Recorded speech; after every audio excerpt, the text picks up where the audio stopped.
Alors voici le carter d'huile de boîte démonté. J'ai enlevé toutes les vis. Voilà, comme vous pouvez le voir, toutes les vis sont retirées. Le filtre avant bien sûr. J'ai débranché la prise. Voilà, qui est là. Ok. Il suffit juste d'appuyer au-dessus, basculer un petit clip, et puis tirer dessus. Ensuite, voilà, la position du sélecteur est sur P, mais ça descend pas. Alors, puis j'ai beau chercher sur internet, à part les 122.6 et les 122.9, on voit quelque chose avec une bague, etc. Mais alors là, je vois pas, il y a peut-être un circlips au-dessus de la prise qui retient la platine. Bon, en fait, il y avait encore 3 vis. J'ai utilisé ça là pour les trouver. Voilà. Ça en regardant en dessous avec le miroir.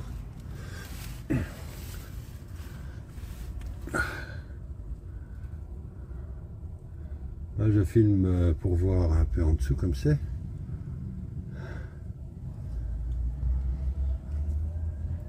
Donc la platine est retirée là. Voilà. Ça a l'air propre. Bon. C'est quoi? C'est la chaîne ça? Non, c'est pas une chaîne ça.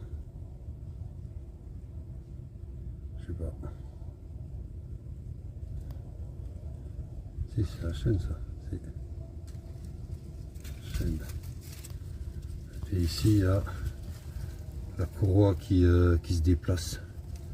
Elle est où? Elle est là.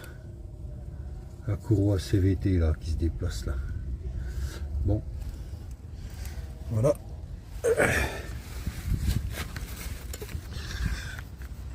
Voilà le morceau. Je pense que là c'est bouffé un peu ici.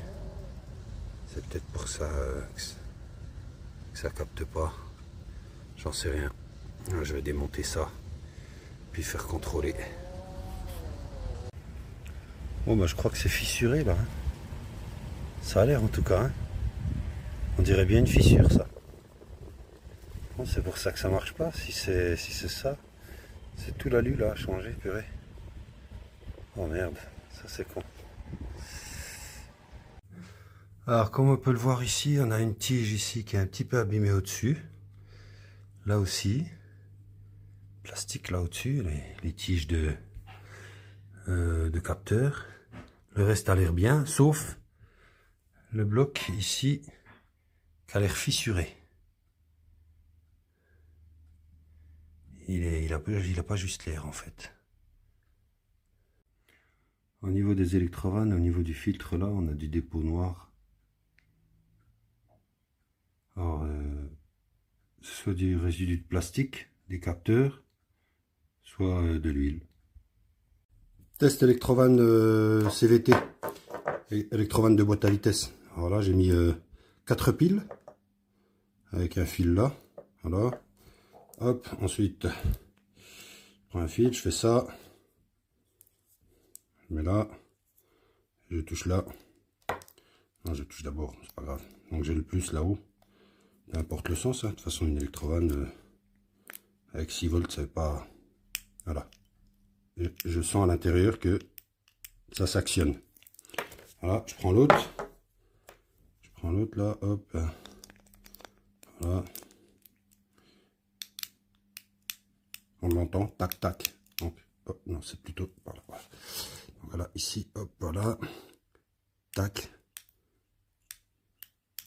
Donc, elle se met en route. Là, pareil. Comme ça.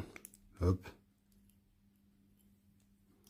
Elle se met en route, mais un peu plus faible, celle-là, mais elle marche.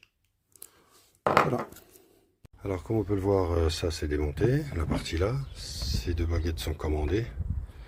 Voilà, le calculateur est bon, normalement, les électrovannes sont testées, tout va bien. Et puis, il y a juste un truc que je vais vous montrer, ça va vous intéresser, ça. Donc là, j'ai démonté donc cette partie. Vous voyez, il y a 33 vis partout, là, vous avez 33 vis. 22 autour, puis 11 là, il me semble. Donc c'est bien, il n'y a que deux sortes de vis, donc les petites et les grandes, donc ça va être facile. Et donc moi, mon problème, il est là. Mon problème, il est ici. Voilà. Vous voyez, la fissure. Alors je vais retirer ça. Avec deux mains, c'est pas facile, mais voilà. Voilà. Vous voyez comme c'est fait à l'intérieur. Donc ces électrovannes permettent de boucher et d'envoyer l'huile suivant les rapports de vitesse, j'imagine. Voilà, donc ça s'est retiré, c'était... Non, c'était pas là ça. C'était à l'autre bout, voilà.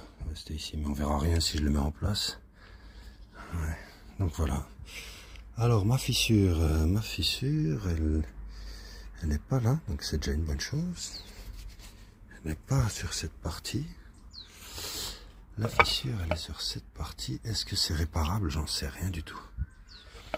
Donc pour accéder maintenant à ça, il va falloir que je retire cette plaque peut-être. Ouais, ça c'est un joint ça. Un gros joint bien épais, mais comment il tient? Il tient juste avec une vis, il est... J'en sais rien. En tout cas, il y a une vis là. Ouais, une seule. C'est peut-être cette vis là qui tient le joint. Après, ça fait ventouse, comme ça tient. Puis le petit titi là. Peut-être. Bon. Voilà, c'est très exactement ce que j'avais imaginé. Donc, cette petite vis là. Retirée. Et là, le joint. Il vient. Et là, tenu par ça, c'est ce que j'avais imaginé très précisément. Hop, voilà. Voilà. Donc, le gros joint, c'est carrément du... Il fait au moins 5 mm d'épaisseur. Alors maintenant, ma fissure. Ah, voilà la fissure. Je sais pas si on voit, mais là. J'essaie de vous montrer. Ça va jusqu'à l'intérieur.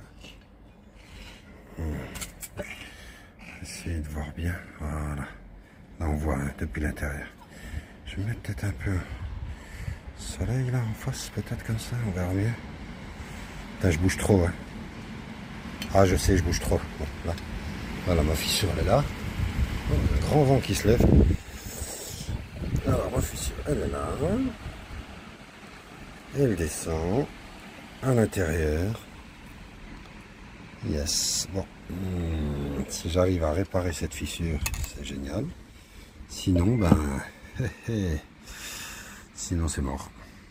Alors là par contre il faut faire gaffe parce qu'une fois que je l'ai retiré,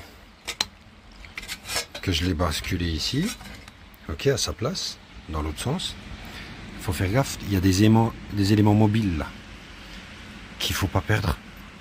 Vous avez ce petit truc là qui peut tomber, vous voyez, qui se balade là, donc ça doit être comme ça, ok. Et ça, c'est une bille. Ça, c'est une bille avec un ressort en dessous. Vous retournez, ça tombe, ça. Vous voyez? Donc, moi, je le remets comme ça. Hop, voilà. Vous voyez? Donc ça doit être posé comme ça à plat. Quand on met le joint, donc, tac, et on met la vis. Comme ça a été retiré. Mais bon, moi, il va falloir que je retire ça parce qu'il faut que j'aille voir si on peut réparer ma fissure. Alors, bien dégraissé, bien nettoyé avant tout les deux côtés.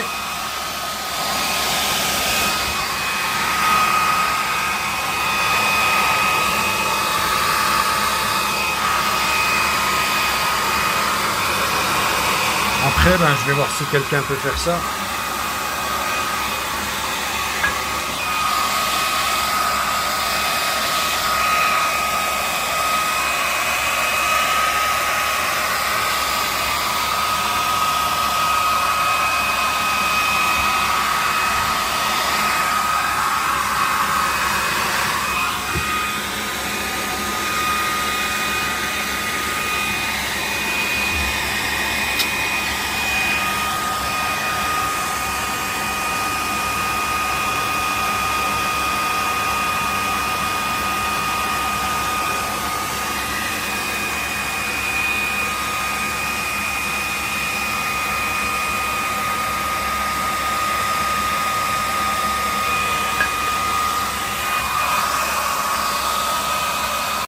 Alors, comme on peut le voir, je vais utiliser donc la drumelle pour pouvoir aller creuser, les fissures là, avant de faire une soudure à froid. Je vais faire ça parce que personne ne va ici coller et puis de toute façon je vais être obligé de le faire. Comme la soudure à froid sur l'aluminium, alors soi-disant que ça résiste à 100 bars, bon ça m'étonnerait, mais je pense que ce sera suffisant pour la pression d'huile qui se trouve dans cette boîte de vitesse. Alors j'ai préparé donc mes machins, mais en fait il n'y a rien qui va là-dedans. On n'a que les fraises là qui vont aller, qui vont pouvoir passer, peut-être pas celle-là parce que je vais abîmer le plan. Même pas ça. Ah si, celle-là ça irait. Celle-là ça irait pour aller, je vous montre quand même. Voilà, celle-là ça irait pour aller creuser un petit peu là avant de creuser un peu et puis nettoyer. Avant de mettre la soudure à froid. Alors il y a cette boule aussi, je sais pas si ça irait. Non, la boule elle passe pas. Bon, la toute petite boule là, ça c'est celle-là, elle m'a l'air pas mal là pour aller creuser un peu là-dedans. Après en surface, bon normalement en surface ça devrait être beaucoup plus facile puisque là, enfin surface de l'autre côté, puisque là ça risque rien, on est directement dessus. Psst, hop, on fait une petite fente là. On nettoie tout ça, ensuite on met un étau avec un bout de bois ou quelque chose, que ce soit bien en place. Et puis, le mélange à froid, l'espèce de mélange de deux matières. Bon, par contre, je viens de remarquer un truc, c'est que ma drumelle est foutue. Je la mets à fond. Elle est morte. Bon, il n'y a que ce qu'on n'utilise pas qui tombe pas en panne. Donc, je vais aller en chercher une autre. Ça coûte rien chez Action ou ailleurs. Ça coûte pas grand chose en tout cas. Chez Action, ça coûte rien. Et puis on verra. En attendant, on va se faire un petit thé. Un petit thé à la menthe, à la marocaine. Voilà. Et puis on y revient. Alors voilà, j'ai pris une drumelle chez Action. Voilà, 22 et quelques. En plus, c'est formidable parce que c'est une sans fil. Je l'ai déjà mis à charger. Voilà, je vais mettre à charger un maximum. Et puis, je suis passé au magasin là. Je suis passé au magasin. J'ai pris j'ai pris ça. Voilà, c'est 15 balles. Voilà, 15 balles. On me dit là, rebouche, joint et colle la plupart des matériaux idéal pour pièces en aluminium. Et c'est le cas. Donc c'est très bien, on va pouvoir essayer de faire avec ça. Donc dans un AD, je ne sais pas si vous connaissez, voilà, autodistribution AD, bon voilà. Et puis on va voir ça.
Il y a quand même des questions qui se posent là. Donc là c'est foutu. C'est fissuré jusque là. Donc j'ai creusé un peu pour réparer. Mais quand je remets la pièce là pour... voilà. Bon. Imaginons ça, c'est la position P, parking. Hein, ici, parking, tac. Si ça se trouve, quand il a fait -8, ça a travaillé. Puis ça a tiré fort ici. Puis, pof, la pièce là est venue comme ça. Il y a quand même des questions qui se posent. Il y a quand même des questions qui vont sans doute rester sans réponse pour le moment. Donc là, ça devrait être P. Alors P, ensuite, tac. Deuxième position ici. Qu'est-ce qu'il y a après? C'est marche arrière, je crois. Oui, marche arrière. Ensuite là. Ensuite là, le neutre, je crois. Le neutre. Et pof, on passe au D. Non, P c'est là. P. Si ça c'est P. Donc là c'est... Non, le D il est là. C'est à fond ici pour que le distributeur puisse envoyer toute l'huile. Donc D ça devrait être ça. Et donc marche arrière ici. Ensuite N ça doit être là. Puis parking, oui c'est là. Si c'était sur parking, non, donc ça peut pas être ça qui a cassé le truc. Parce que là ça pousserait dans ce sens. Par contre comme ça on pourrait dire que ça peut tirer là. Tac. Que ça pète là.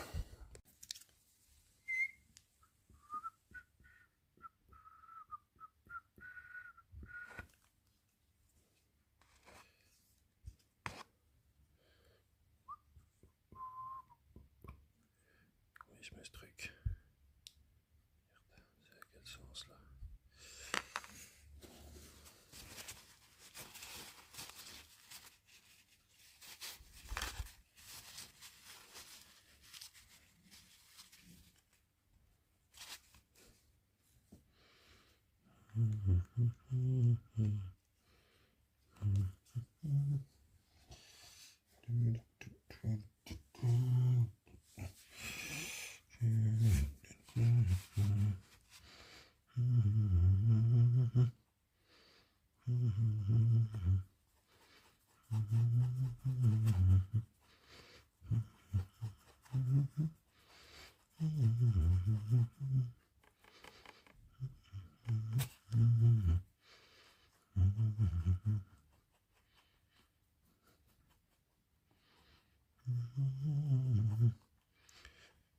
Génération tuto.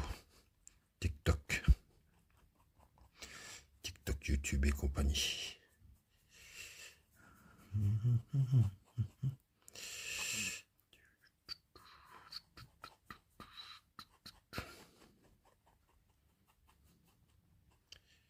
On mélange bien, ça doit être maxi 2 minutes je crois de mélange. 2 minutes. Tac.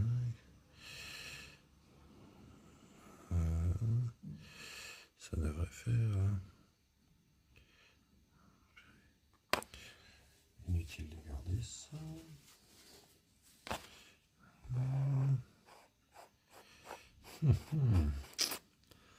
Après.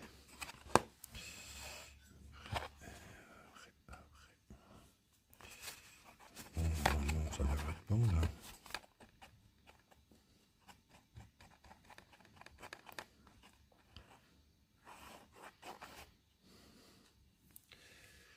Il aurait fallu une céramique, tiens, pour bien faire.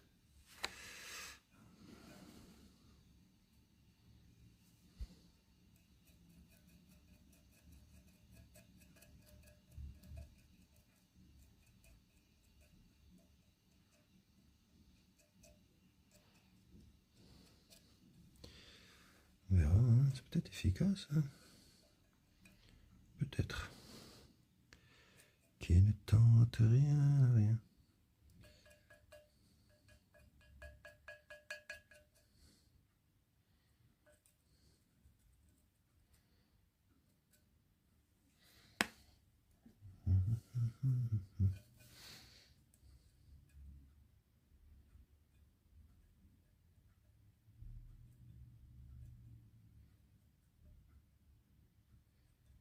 Ça pourrait le faire. C'est bien rentré ça.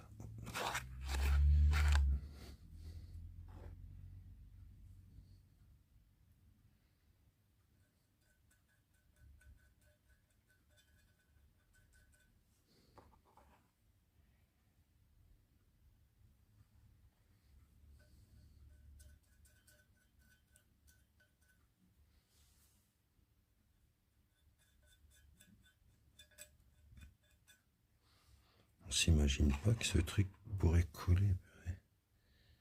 Mais bon. Étant donné que l'aluminium c'est une matière assez molle,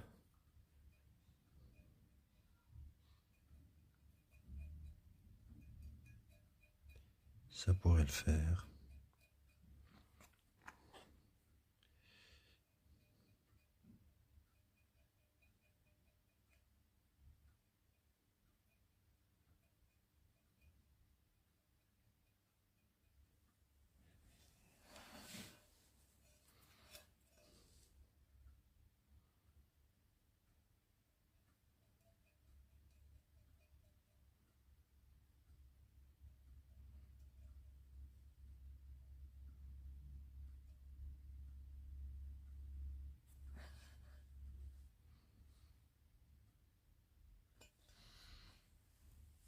Déjà faire le haut. Après on verra pour le bas. Hein.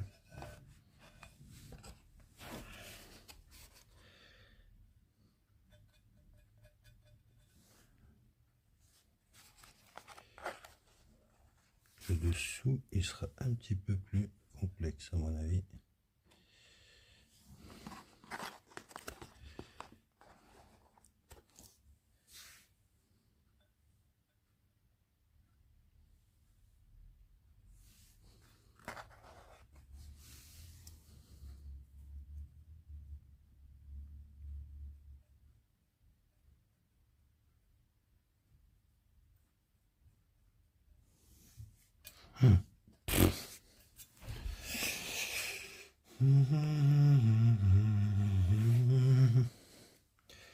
C'est grossier quand même hein, comme truc. Ça me paraît en tout cas grossier.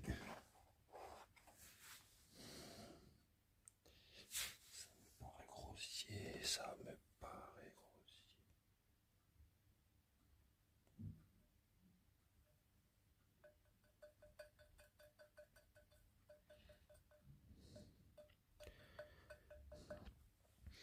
Si ça se trouve, ça s'étale là-dedans.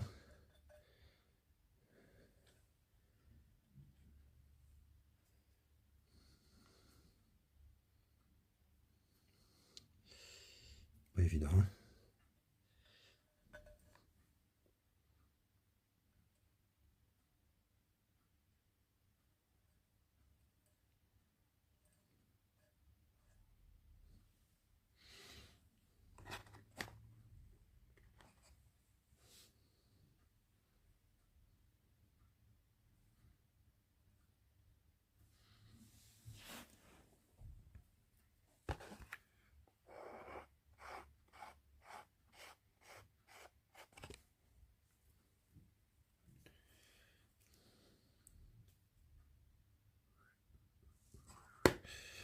Allez, on charge.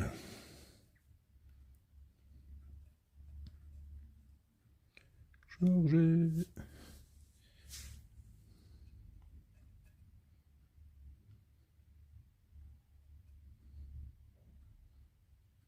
On charge, on y croit.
assez là.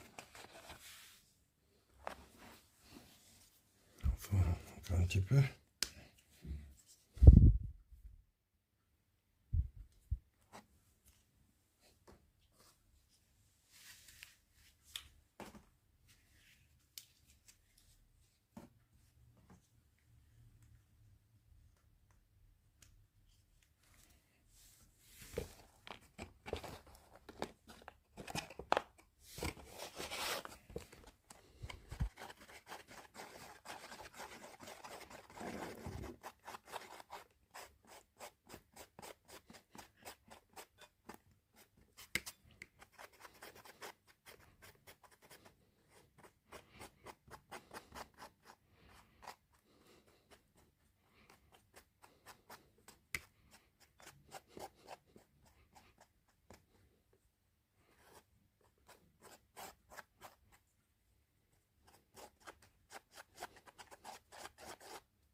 Voilà, une fois que c'est bien sec, on rogne un petit coup les bavures. Avec la machine là donc.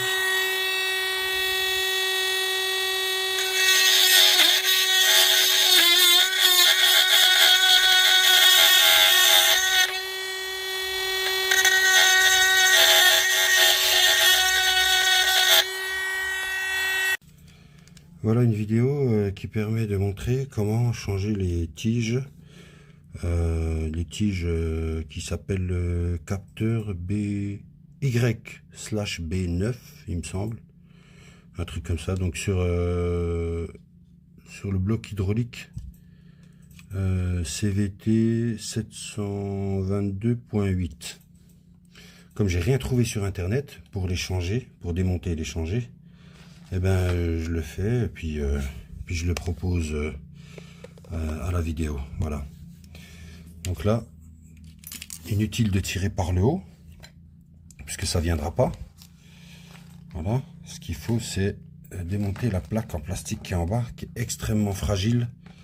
Alors, vous voyez ici, je dégage toute responsabilité. Hein. Si vous cassez quoi que ce soit, c'est pas de ma faute. Vous voyez, il faut maintenir élevé, mais alors retirer, enfin pousser sur les petits ticlets là, mais vraiment délicatement, en essayant de maintenir. Donc voilà, vous les voyez là. Et donc c'est du plastique cassant, c'est extrêmement fragile, vous voyez. Donc le tournevis, je trouve que c'est un peu violent, c'est pour ça que j'utilise ce qui me semble le mieux. Voilà, vous voyez. Alors je vous montre la partie là.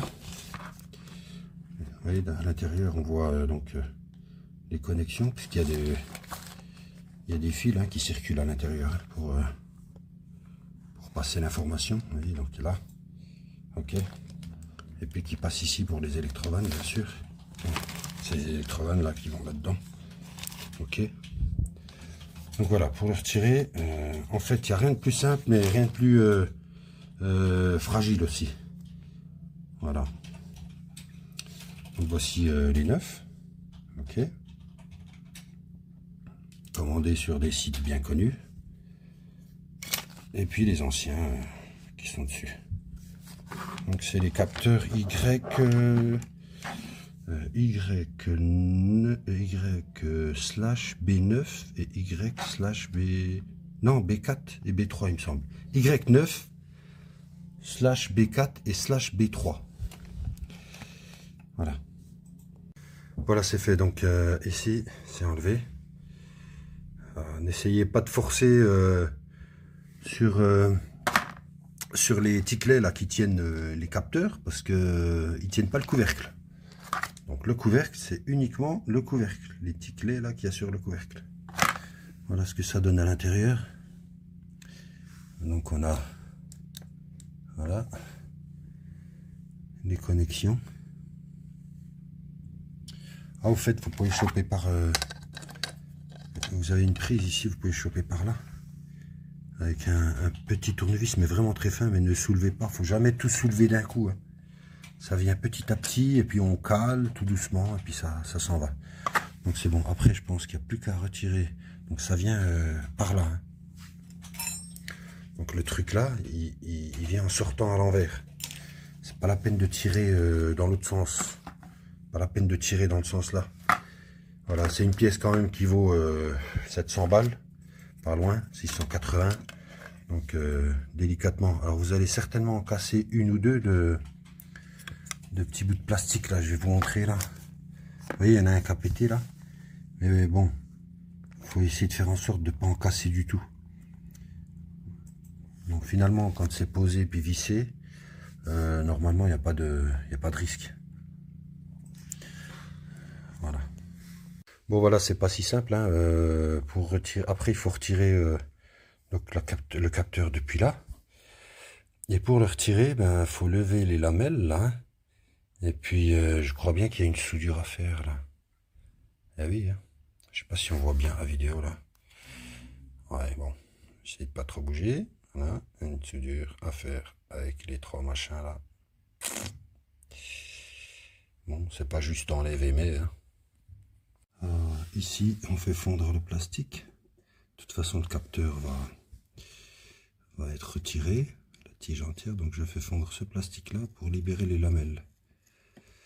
Et ce sera pareil ici. Pour ce capteur là. Je vais faire fondre là. Je crois pas que ce soit soudé à l'étain, c'est autre chose. Voilà, donc ce plastique là pour libérer les lamelles, hop, on fait fondre, hop. Les petits points là, c'était pareil en levant. Donc un petit coup là, tac, tac. C'est contre le plastique là. Après, il va falloir se débrouiller pour refixer ça. Voilà, vous voyez là, donc là, je fais fondre ce plastique là, hop, gentiment, pour libérer l'emplacement des lamelles là. Alors bien sûr, c'est le plastique qui sera qui fait partie du capteur qu'on va changer. Du coup, on s'en fout de ce plastique là. Nous, ce qui nous intéresse, c'est de libérer les lamelles ici qu'il faut contact.